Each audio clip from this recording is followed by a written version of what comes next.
Shalom saudaraku yang kekasih dalam Tuhan Yesus Kristus. Selamat malam, salam sejahtera untuk kita semua, dimanapun saudara-saudara berada. Selamat datang kembali di Renungan Kristen malam hari ini. Kiranya damai dan sukacita oleh Roh Kudus melimpah dalam hati dan kehidupan saudara semua, dan semoga saudara semua dalam keadaan sehat selalu. Sebelum kita mendengarkan renungan firman Tuhan, mari sama-sama kita berdoa. Bapa kami yang di sorga, Bapa yang baik dan penuh kasih sayang, Bapa di dalam nama Tuhan Yesus Kristus. Kami mengucap syukur Tuhan, oleh karena pertolongan-Mu di sepanjang hari ini, kami boleh dimampukan Tuhan, untuk melewati hari ini, melakukan tugas tanggung jawab kami, mengerjakan segala aktivitas kami, dengan pertolongan Tuhan. Terima kasih ya Tuhan, pada saat ini kami kembali akan merenungkan firman-Mu. Berbicaralah pada kami, urapi kami, jamah hati kami, supaya kami dapat mengerti akan maksud firman-Mu. Terima kasih Tuhan, dalam nama Tuhan Yesus Kristus, kami berdoa. Amin. Saudaraku, ayat renungan kita pada malam hari ini terdapat dalam kitab Kejadian pasal 17, ayat 1-8, yang berbunyi demikian.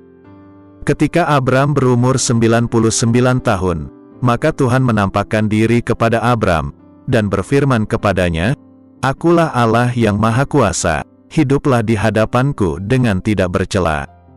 Aku akan mengadakan perjanjian antara aku dan engkau, dan aku akan membuat engkau sangat banyak." Lalu sujudlah Abram, dan Allah berfirman kepadanya, "Dari pihakku, inilah perjanjianku dengan engkau, engkau akan menjadi bapa sejumlah besar bangsa. Karena itu namamu bukan lagi Abram, melainkan Abraham, karena engkau telah kutetapkan menjadi bapa sejumlah besar bangsa. Aku akan membuat engkau beranak cucu sangat banyak, engkau akan kubuat menjadi bangsa-bangsa, dan daripadamu akan berasal raja-raja.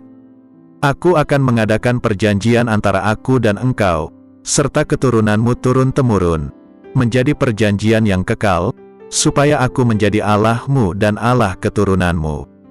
Kepadamu dan kepada keturunanmu, akan kuberikan negeri ini yang kau dayemi sebagai orang asing, yakni seluruh tanah Kanaan, akan kuberikan menjadi milikmu, untuk selama-lamanya, dan aku akan menjadi Allah mereka."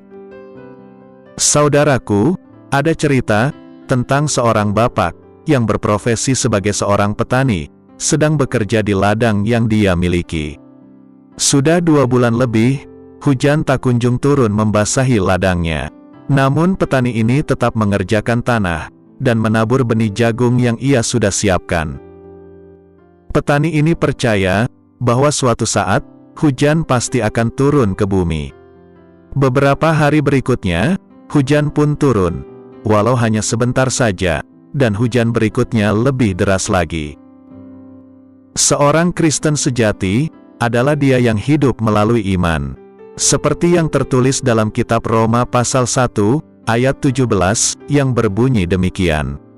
Sebab di dalamnya nyata kebenaran Allah, yang bertolak dari iman, dan memimpin kepada iman. Seperti ada tertulis, orang benar akan hidup oleh iman.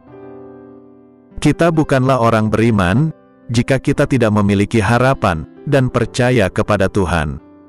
Percaya kepada Tuhan, bukan karena melihat, namun justru karena tidak melihat. Letak kebahagiaan kita, bertumpu pada janji Tuhan, yang mana hanya dapat dijangkau dengan iman. Tanpa iman, kita tidak bisa menyenangkan Allah, yang kemudian merespons kita. Dapat kita baca dalam kitab Ibrani pasal 11, ayat 6, yang berbunyi demikian. Tetapi tanpa iman, tidak mungkin orang berkenan kepada Allah. Sebab barang siapa berpaling kepada Allah, ia harus percaya bahwa Allah ada, dan bahwa Allah memberi upah kepada orang yang sungguh-sungguh mencari Dia. Abraham adalah bukti nyata yang menjadi teladan bagi kita, di mana dia tetap percaya bahwa Allah mampu melakukan hal yang mustahil. Sekalipun tidak ada dasar untuk berharap, namun Abraham justru tetap percaya kepada Tuhan, bahwa ia tidak pernah gagal. Seperti yang tertulis dalam kitab Roma pasal 4, ayat 18, yang berbunyi demikian. Sebab sekalipun tidak ada dasar untuk berharap, namun Abraham berharap juga dan percaya, bahwa ia akan menjadi bapa banyak bangsa, menurut yang telah difirmankan, demikianlah banyaknya nanti keturunanmu. Jawaban doa adalah sebuah misteri bagi kita, namun bukan berarti Dia tidak mendengar. Kita tidak tahu kapan doa kita akan dijawab dan dikabulkan oleh Dia, namun satu hal yang kita harus yakini, ialah bahwa Ia tidak mengabaikan iman kita. Kalaupun doa kita belum terkabul, barangkali Ia ingin melihat sejauh mana kita tetap percaya. Meskipun keinginan dan kerinduan kita belum dijawab oleh Tuhan, Dia tetap akan melihat sejauh mana kita berharap padanya. Jika orang lain kecewa dan tidak setia padanya, Dia tetap ingin melihat apakah kita tetap mengikuti Dia. Jika orang lain sudah meninggalkan Tuhan, Dia justru ingin melihat apakah kita tetap berpaut pada perkataannya. Petani tidak tahu kapan hujan turun membasahi ladangnya, namun ketika hujan sudah turun, dia sudah mempersiapkan tanahnya. Ketika Tuhan ingin memberkati dan menjawab doa kita, pastikan hati kita siap menerimanya. Percayalah, sekalipun belum melihat, dan berharaplah, sekalipun sesuatu belum terjadi. Seperti yang dikatakan dalam kitab Ibrani pasal 11, ayat 1, yang berbunyi demikian. Iman adalah dasar dari segala sesuatu yang kita harapkan, dan bukti dari segala sesuatu yang tidak kita lihat. Saudaraku, iman sangat penting dalam hidup kita, karena iman merupakan dasar untuk kita dapat berharap kepada Tuhan Yesus.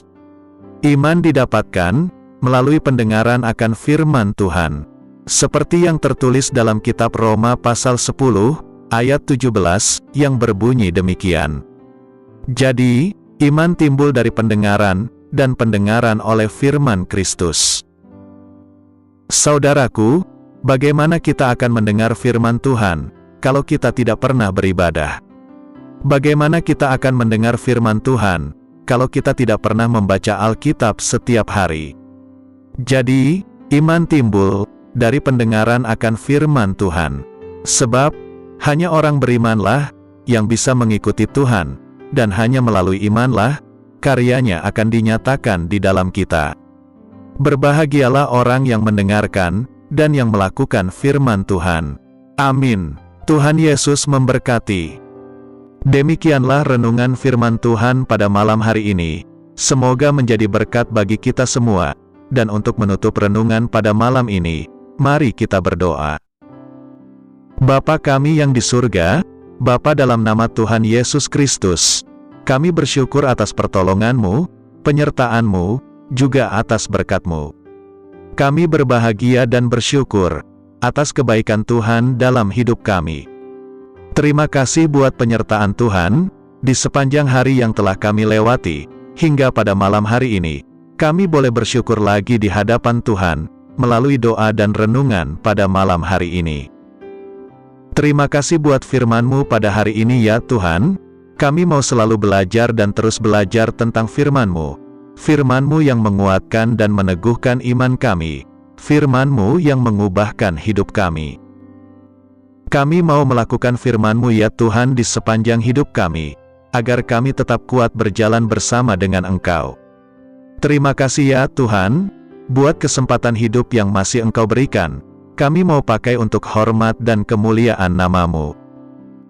Kiranya Engkau terus memberkati kehidupan kami, keluarga kami, sanak saudara kami, daerah tempat tinggal kami, bangsa dan negara kami, pemerintah-pemerintah kami, biarlah semuanya dalam perlindungan-Mu ya Tuhan, dan jadilah sesuai kehendak-Mu yang terbaik dalam kehidupan kami.